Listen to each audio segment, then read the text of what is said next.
പ്രിയമുള്ള സുഹൃത്തുക്കളെ, എല്ലാവർക്കും നമസ്കാരം. പുതിയൊരു വീഡിയോയിലേക്ക് ഏവർക്കും സ്വാഗതം. പ്രധാനപ്പെട്ട രണ്ട് അറിയിപ്പുകളാണ് ഇന്നത്തെ വീഡിയോയിലൂടെ ഷെയർ ചെയ്ത് തരുന്നത്. ക്ഷേമ പെൻഷനുമായി ബന്ധപ്പെട്ടുള്ള അറിയിപ്പുകളുണ്ട്, കൂടാതെ തന്നെ ഭക്ഷ്യക്കിറ്റുകളുടെ വിതരണവുമായി ബന്ധപ്പെട്ടുള്ള അറിയിപ്പുകളുണ്ട്. വീഡിയോ പൂർണ്ണമായും കാണുക, ലൈക്ക് ചെയ്തുകൊണ്ട് കാണുക. ചാനൽ ആദ്യമായിട്ട് കാണുന്ന തീർച്ചയായും ചാനൽ സബ്സ്ക്രൈബ് ചെയ്യുക. ഇതുപോലത്തെ ഇൻഫർമേറ്റീവ് ആയിട്ടുള്ള വീഡിയോസ് കിട്ടുവാൻ വേണ്ടിയാണ് ചാനൽ സബ്സ്ക്രൈബ് ചെയ്യാൻ പറയുന്നത്. അപ്പോൾ നമുക്ക് വിശദമായിട്ടുള്ള അറിയിപ്പ് നോക്കാം. നമ്മുടെ സംസ്ഥാനത്ത് സാമൂഹ്യ സുരക്ഷാ ക്ഷേമ പെൻഷൻ്റെയൊക്കെ ഒരു മാസത്തെ തുകയാണ് കഴിഞ്ഞ പ്രാവശ്യം അല്ലെങ്കിൽ കഴിഞ്ഞ മാസം വിതരണം ചെയ്തത്. പക്ഷേ ഇപ്പോൾ പുതിയ നടപടികൾ ഉണ്ടായിരിക്കുകയാണ്. പ്രത്യേകിച്ച് ഈ ഒരു 2-3 മാസത്തിനുള്ളിൽ തന്നെ ഈ മുഴുവൻ തുക 5 മാസത്തെ കുടിശ്ശിക തുകയുണ്ട്. ഈ 5 മാസത്തെ കുടിശ്ശിക തുകയും വിതരണം ചെയ്യാനുള്ള നടപടിയാണ് ഇപ്പോൾ സംസ്ഥാന സർക്കാർ ആലോചിക്കുന്നത്. പ്രത്യേകിച്ച് ധനവകുപ്പ് ഇതുമായി ബന്ധപ്പെട്ടുള്ള നടപടികൾ വളരെയധികം ഊർജ്ജസ്വലമായിട്ട് നടപടികളിലേക്ക് പോവുകയാണ് എന്നുള്ള റിപ്പോർട്ടുകളാണ്. കഴിഞ്ഞ ലോക്സഭാ തെരഞ്ഞെടുപ്പിലുണ്ടായ പരാജയത്തെ തുടർന്നൊക്കെയാണ് ഈ വലിയ രീതിയിൽ തന്നെ പെട്ടെന്നുള്ള നടപടിക്രമങ്ങൾ ഉണ്ടായത്. കൂടാതെ വളരെ പെട്ടെന്ന് തന്നെ മറ്റു നടപടിക്രമങ്ങളും ഒക്കെ ഉണ്ടായി. സപ്ലൈകോയിൽ സാധനങ്ങളൊന്നും ഇല്ലായിരുന്നു. പല സപ്ലൈകോയിലേക്കും ഇപ്പോൾ സാധനങ്ങളൊക്കെ വന്നു തുടങ്ങിയിട്ടുണ്ട്. പക്ഷേ എന്നാൽ തന്നെ പൂർണ്ണ അളവിൽ സബ്സിഡി സാധനങ്ങൾ ഇല്ല എന്നുള്ളത് തികച്ചും വസ്തുതാപരമായിട്ടുള്ള ഒരു കാര്യമാണ്. കഴിഞ്ഞ ദിവസം നമുക്കിത് നേരിട്ട് അനുഭവപ്പെട്ട ഒരു കാര്യം കൂടിയാണ്.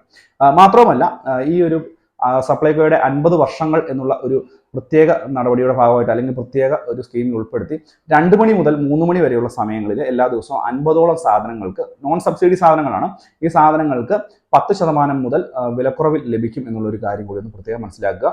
കൂടാതെ സാധാരണ സാധനങ്ങൾ, സബ്സിഡി സാധനങ്ങൾ നിങ്ങൾക്ക് ഒരു ഭക്ഷ്യ കിറ്റ് പോലെ നിങ്ങൾക്ക് സപ്ലൈകോയിൽ നിന്ന് വാങ്ങുവാൻ സാധിക്കും എന്നുള്ളൊരു കാര്യം കൂടി പൊതുജനങ്ങൾ എല്ലാവരും ഒന്ന് പ്രത്യേകം മനസ്സിലാക്കി വെക്കുക. വളരെയധികം ആളുകൾ ഇതുമായി ബന്ധപ്പെട്ട് ചോദിച്ചിട്ടുണ്ട്. ഈ ഒരു ഭക്ഷ്യ കിറ്റ് സാധനങ്ങൾ അല്ലെങ്കിൽ ഭക്ഷ്യ സാധനങ്ങൾ എപ്പോഴാണ് ലഭിക്കുക എന്നുള്ളതുമായി ബന്ധപ്പെട്ട്. ഇതുകൂടാതെ തന്നെയാണ് പലരും ചോദിക്കുന്നുണ്ട്, റേഷൻ കടകളിലേക്ക് എന്നു മുതലാണ് നമുക്ക് പോകേണ്ടത്, എന്നു മുതലായിരിക്കും ഇതിൻ്റെ ഒരു ആനുകൂല്യം കിട്ടി തുടങ്ങുക എന്നുള്ളൊരു കാര്യം. 4 ദിവസത്തോളം റേഷൻ കടകൾ തുടർച്ചയായി അടച്ചിടും എന്നുള്ള അറിയിപ്പ് തന്നെ വന്നിട്ടുണ്ടായിരുന്നു. സപ്ലൈകോയുടെ ഭാഗത്ത് നിന്ന് വരികയും ചെയ്തിരുന്നു. അതുകൊണ്ട് ഈ ഒരു കാര്യങ്ങളൊക്കെ ഒന്ന് മനസ്സിലാക്കുക. വളരെ പ്രധാനപ്പെട്ട വാർത്താ അറിയിപ്പാണ് ഇവ 2-3 കാര്യങ്ങൾ. പ്രത്യേകിച്ച് ക്ഷേമ പെൻഷനുമായി ബന്ധപ്പെട്ടുള്ള നടപടിക്രമങ്ങൾ, അത് ഈ ഒരു 5 മാസത്തെ തുകയും വിതരണം ചെയ്യുന്നതിനുള്ള നടപടിക്രമങ്ങൾ അതിൻ്റെ വളരെ ത്വരിതഗതിയിൽ തന്നെ മുന്നോട്ട് പോയിക്കൊണ്ടിരിക്കുകയും ചെയ്യുകയാണ്. ഈ ഒരു തുക വിതരണം ചെയ്തില്ല എന്നുണ്ടെങ്കിൽ ഇനി അങ്ങോട്ടുള്ള നിയമസഭാ ഇലക്ഷനും അതുപോലെ തന്നെ തദ്ദേശ പഞ്ചായത്ത് തെരഞ്ഞെടുപ്പുകളിലുമൊക്കെ വലിയ രീതിയിലുള്ള തിരിച്ചടി ഉണ്ടാകുമെന്ന് നിലവിലത്തെ സാഹചര്യത്തിൽ തന്നെ ഈ ഒരു മുന്നണിക്ക് മനസ്സിലായിരിക്കുന്ന ഒരു സാഹചര്യം കൂടിയാണ്. അപ്പോൾ ഇതുവരെ ആയാലും പ്രധാനപ്പെട്ട ഒരു അറിയിപ്പാണ്. തിങ്കളാഴ്ച മുതൽ, നാളെ മുതൽ തന്നെ വീണ്ടും ഈ ഒരു ഭക്ഷ്യ കിറ്റ് രൂപത്തിലുള്ള സബ്സിഡി സാധനങ്ങൾ ഉൾപ്പെടെയൊക്കെ വാങ്ങിക്കുവാൻ സാധിക്കും.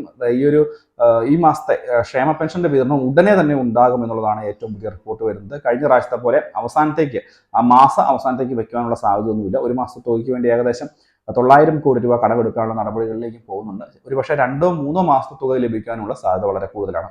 ഒരു കാര്യം മനസ്സിലാക്കുക. വളരെ പ്രധാനപ്പെട്ട അറിയിപ്പാണ്.